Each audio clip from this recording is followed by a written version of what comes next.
Iran మరియు Israel మధ్య మరొకసారి యుద్ధం ప్రారంభమైనటువంటి సందర్భంగా ప్రపంచంలోనే 90% పైగా సక్సెస్ రేటుతో అత్యాధునిక క్షిపణి రక్షణ వ్యవస్థగా ఐరన్ డోమ్ ఆవిర్భవించింది. అయితే అసలు ఐరన్ డోమ్ అంటే ఏంటి? ఐరన్ డోమ్ అనేది తక్కువ శ్రేణి మొబైల్ వాయు రక్షణ వ్యవస్థ.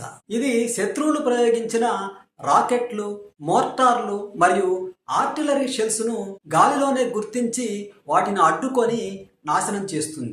ఐరన్ డోముని ఇజ్రాయెల్కు చెందినటువంటి రాఫెల్ అడ్వాన్స్డ్ డిఫెన్స్ సిస్టమ్స్ మరియు ఏరోస్పేస్ ఇండస్ట్రీస్ అమెరికా యొక్క సహకారంతో అభివృద్ధి చేశాయి. ఐరన్ డోమును 2011లో మొట్టమొదటిసారిగా ఇజ్రాయిల్ ఉపయోగించడం ప్రారంభించింది. అయితే ఐరన్ డోమ్ యొక్క పనితీరు ఎలా ఉంటుంది? ఐరన్ డోమ్ అనేది 3 దశల్లో పనిచేస్తుంది. మొదటిది డిటెక్షన్ అండ్ ట్రాకింగ్. శత్రువు రాకెట్ ను ప్రయోగించిన వెంటనే రాడార్ దానిని గుర్తించి అది ఏ దిశలో వస్తుందో ట్రాక్ చేస్తుంది. రెండవ దశ బ్యాటిల్ మేనేజ్మెంట్. రాడార్ ఇచ్చినటువంటి సమాచారాన్ని కంప్యూటర్ విశ్లేషిస్తుంది. ఆ రాకెట్ జనాభా ఉన్న ప్రాంతంలో పడుతుందా లేదా ఖాళీ ప్రదేశంలో పడుతుందా అన్నటువంటి అంశాన్ని అంచనా వేస్తుంది. ఇక మూడవ దశ ఇంటర్సెప్షన్, ప్రతిఘటన. రాకెట్ ప్రమాదకరమైనటువంటి ప్రాంతంలో పడుతుందని భావిస్తే, అంటే జనావాసంలో పడుతుందని భావిస్తే తమీర్ అనేటువంటి ఇంటర్సెప్టర్ క్షిపణిని ప్రయోగిస్తారు.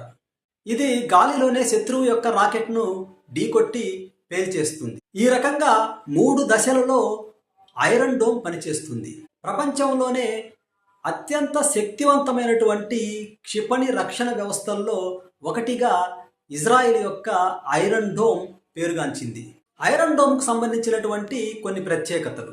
ఐరన్ డోమ్ 4 కిలోమీటర్ల నుండి 70 కిలోమీటర్ల పరిధి వరకు పనిచేస్తుంది. అంటే ఈ పరిధిలో వచ్చేటువంటి రాకెట్లను గుర్తించి వాటిని అడ్డుకోగలుగుతుంది. ఐరన్ డోమ్ ఎలాంటి వాతావరణ పరిస్థితుల్లోనైనా పనిచేయగలుగుతుంది. పగలు, రాత్రి, వర్షం పడుతున్నా లేదా పొగమంచు ఆవరించి ఉన్నా కూడా శత్రు దేశాల యొక్క రాకెట్లను సమర్థవంతంగా గుర్తించి వాటిని అడ్డుకోగలుగుతుంది. అయితే ఐరన్ డోమ్లో ప్రయోగించే ఇంటర్సెప్టర్ క్షిపణి అత్యంత ఖర్చుతో కూడుకున్నదిగా మనం చెప్పొచ్చు. ఒక్కొక్క ఇంటర్సెప్టర్ క్షిపణిని ప్రయోగించడానికి దాదాపు $40,000 నుండి $50,000 వరకు ఖర్చు అవుతుంది. అంటే ఐరన్ డోమ్ అనేది అత్యంత సమర్థవంతమైనటువంటి క్షిపణి రక్షణ వ్యవస్థ అయినప్పటికీ ఇది అత్యంత ఖర్చుతో కూడుకున్నదిగా మనం చెప్పొచ్చు. అయితే దీని సక్సెస్ రేట్ ఎట్లా ఉంది? ఇజ్రాయెల్ చెబుతున్న దాని ప్రకారం ఐరన్ డోమ్ యొక్క సక్సెస్ రేటు 90%. ఇప్పుడు ఐరన్ డోమ్ యొక్క స్ట్రెంగ్త్స్ ఏంటి, దానికి ఉన్నటువంటి లిమిటేషన్స్ ఏంటి అనేది పరిశీలిద్దాం. ఐరన్ డోమ్ యొక్క బలాలు. ఐరన్ డోమ్ అనేది శత్రు దేశాల యొక్క క్షిపణులను సమర్థవంతంగా ఎదుర్కొని ప్రాణ నష్టాన్ని తగ్గిస్తుంది. అయితే ఇది కేవలం జనావాసాలపై పడే రాకెట్లను మాత్రమే అడ్డుకుంటుంది. ఎందుకంటే దాదాపు ఒక ఇంటర్సెప్టర్ క్షిపణిని ప్రయోగించడానికి $40,000 నుండి $50,000 ఖర్చు అవుతుంది. కాబట్టి కేవలం శత్రు దేశాలు ప్రయోగించినటువంటి క్షిపణులలో జనావాసాలపై పడతాయని భావిస్తారు. వాటిని మాత్రమే ఐరన్ డోమ్ అడ్డుకుంటుంది. ఖాళీ ప్రదేశాలలో పడే క్షిపణులను వదిలేయడం జరుగుతుంది. ఇది ఐరన్ డోమ్ అనేది ఒక రకంగా ఇజ్రాయెల్కి ఒక మానసిక ధైర్యాన్ని ఇస్తుందని చెప్పేసి చెప్పొచ్చు. ఎందుకంటే శత్రు దేశాలు ప్రయోగించినటువంటి క్షిపణుల్ని సమర్థవంతంగా అడ్డుకోగలుగుతుంది. అయితే దీనికి ఉన్నటువంటి లిమిటేషన్స్ ఏంటి? ఐరన్ డోమ్కు ఉన్నటువంటి లిమిటేషన్స్ ఏంటి? ఒకేసారి 100ల కొద్ది క్షిపణులు ప్రయోగిస్తే సిస్టమ్ ఓవర్లోడ్ అయ్యే అవకాశం ఉంది. అలాంటి సందర్భంలో ఇది కొన్ని క్షిపణుల్ని అడ్డుకోలేకపోవచ్చు. ఉదాహరణకు 2023లో హమాస్ దాడి చేసినట్లుగా ఒకేసారి 100ల రాకెట్లతో దాడి చేస్తే ఐరన్ డోము విఫలమయ్యే అవకాశం ఉంది. అంటే సమర్థవంతంగా వాటిని అడ్డుకోలేకపోవచ్చు.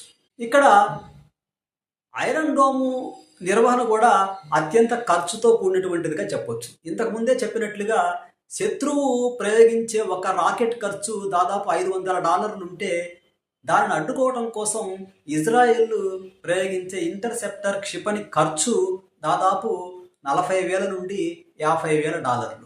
కాబట్టి ఆర్థికంగా ఇది కొంత భారంగా భావించవచ్చు. ఇక చివరి అంశం డ్రోన్లను గుర్తించలేకపోవటం. అంటే ఇది క్షిపణి రక్షణ వ్యవస్థగా రూపొందించబడింది. తక్కువ ఎత్తులో వచ్చే డ్రోన్లను గుర్తించటంలో ఒక్కొక్కసారి ఐరన్ డోమ్ అనేది విఫలమవుతున్నటువంటి పరిస్థితి ఉంది.